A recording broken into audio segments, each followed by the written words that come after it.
are really having a good time today. We've had a lot of wonderful people that we videotaped, and a lot of cars. As a matter of fact, we had a great car we videotaped. And so we're just on a cloud nine situation. And we're going to continue it with a friend of mine who is a real cowboy. And I'm very happy about that. And it's one of those things where you're going to learn a lot in this short period of time. These next 3 to 5 minutes, you're going to learn so much about the black cowboy and the black experience that you're going to really be amazed. On my show today, I have Mr. Jody Jones, someone that knows a lot about probably more about cowboying than I'll ever learn. But we're going to pass this on to you. We are glad that you're here. Thanks for having me. Appreciate it. And we're going to talk about a lot of wonderful things. I think one of the things that a lot of people are not aware of, and which is a major question to me, is did the black cowboys start 10 years ago? Did they start 5 years ago? Have they been here a long time? Yeah, black cowboys have been here a very long time. Okay. The word cowboy came from slaves. Slaves? Yes, sir, slaves. Okay. Because ranchers had slaves, and anytime they went to town, they were considered cattlemen.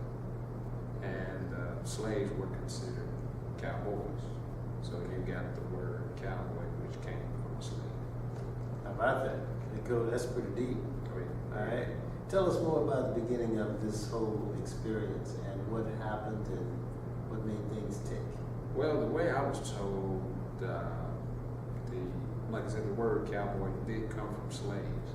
And back in slave days, a black man was considered as a boy, whether he was 50, 60, Right. 70 years old. Right. So they just gave him the word cowboy. Now, were they roping and were they cattle driving and all the things you see on TV now? Oh, Were yeah, they doing pretty that? much so. They were cattle driving. They were, branding the cows, separating cows, and taking them, to market to sell. What you're saying is that the cowboy was a very important part of our history, of American history, Yes, sir. coming about, right? Yes, sir. And people had to eat, so driving the steers on the driving trail, on the trail, that was important because of the economy and all the stuff that went along with it. With that being said, now it's time for a loaded question. I know you were saying before we started, you said, don't ask me the loaded question.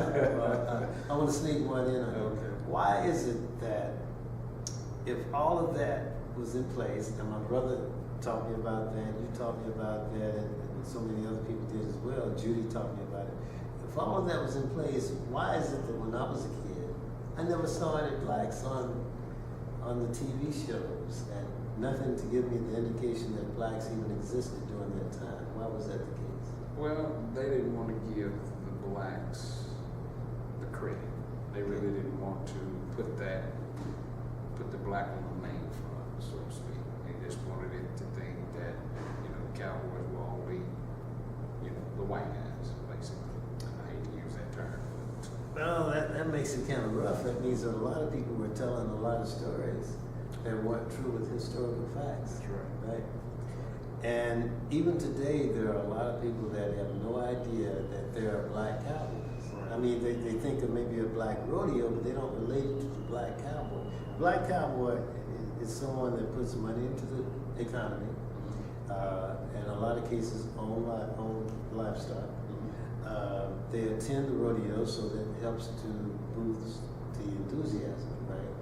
And all of that. And so that's a lot of money. Well, how many people do you think that you have seen in the last year that are related to the black cowboy? Would you say 50? Would you say 100? Would you say 2? What? Well, this goes on. You can't really put a number on it because, like I say, there's a lot of black cowboys out there. See, A lot of them. That's another thing. People don't know that. A lot of people don't know that. Not in the Oklahoma area, yes, they do that around like New York or Denver or California. Now the black cowboys are really being exposed, so to speak. They're really getting, the main front now. Now, you are in the worst you're in the worst field that one could be in, dealing with the black cowboy, dealing with rodeo. Tell the audience what you do. Well, I'm what they call a steer wrestler. And a steer wrestler there's 2 horses involved. The steer is in the middle. and I'm the one that slide off the horse, grab the steer by the horns, and throw him into the ground. That's the only event in rodeo where the cowboy has a helper, which is called the hazer. The hazer keeps the steer running straight where the bulldog can catch it and throw it down. And do you have a certain time limit to do this?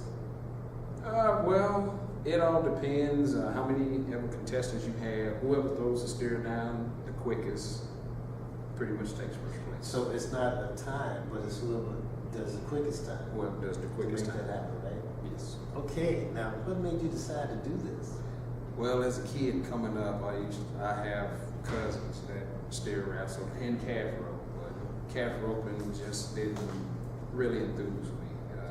The steer wrestling is what really pretty much caught my eye. All right. And I just took to it like a duck to water, so to speak. Now, when you're going after the steer, to catch the steer, do you guys all leave at the same time, or does the steer leave first and you catch the steer?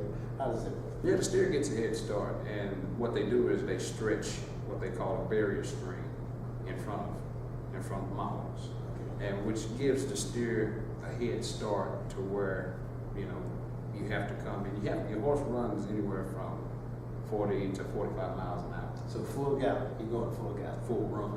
Full run. Full run, full stride. Now, what's the difference between full gallop and full run?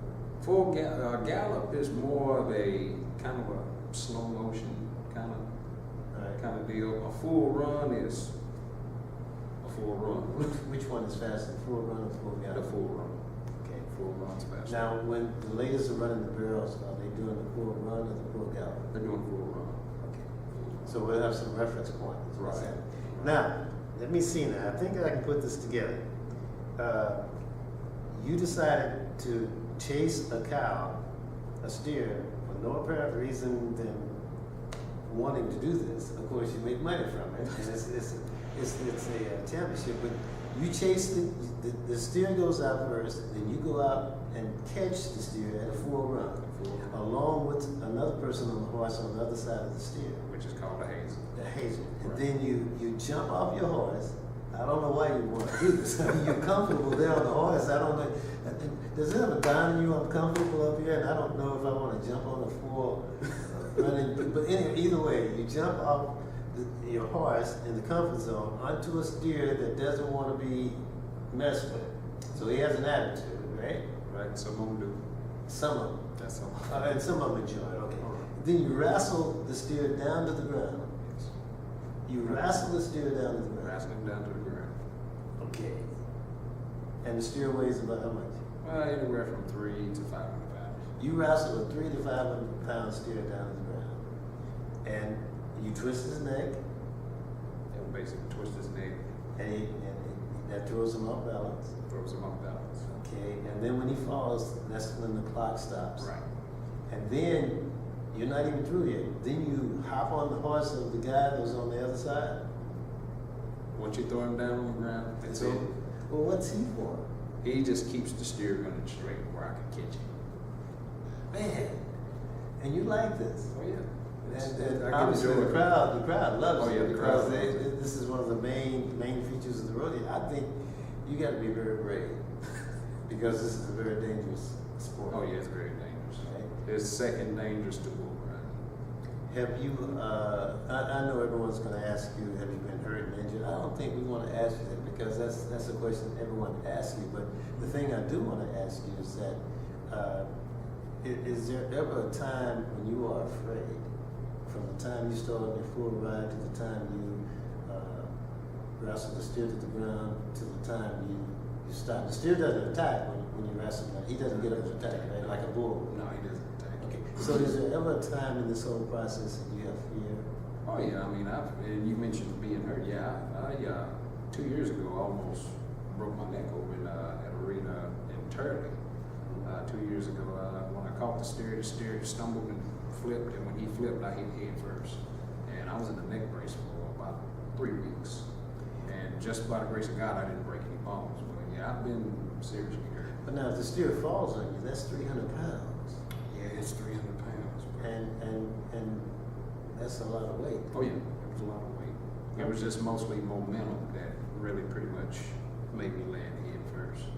But oh yeah, I mean, you know, it's sometimes you know you get little butterflies in your stomach sometimes. They back up and make you warm. And someone told me that it takes a long time to train the horse to where the horse is your friend as you're doing this whole feat. And how long does it take usually? Well, really, it depends on the horse. I mean, some horses, like for instance, my horse, the one that I still wrestle on, it took me anywhere from 8 to 6 years to get her to where she would do her job properly. Yeah, and you know, it just really depends on the horse. Your horse is very important. Oh yeah, she's very important. You have two? I have three. 3 horses, okay. I have 3. This is something we need to see in person. We need to videotape you. Okay. And watch this whole thing happen, and the whole bit. What is the youngest you can be to be a steer wrestler? Well, I have a cousin whose name is Bradley McGee.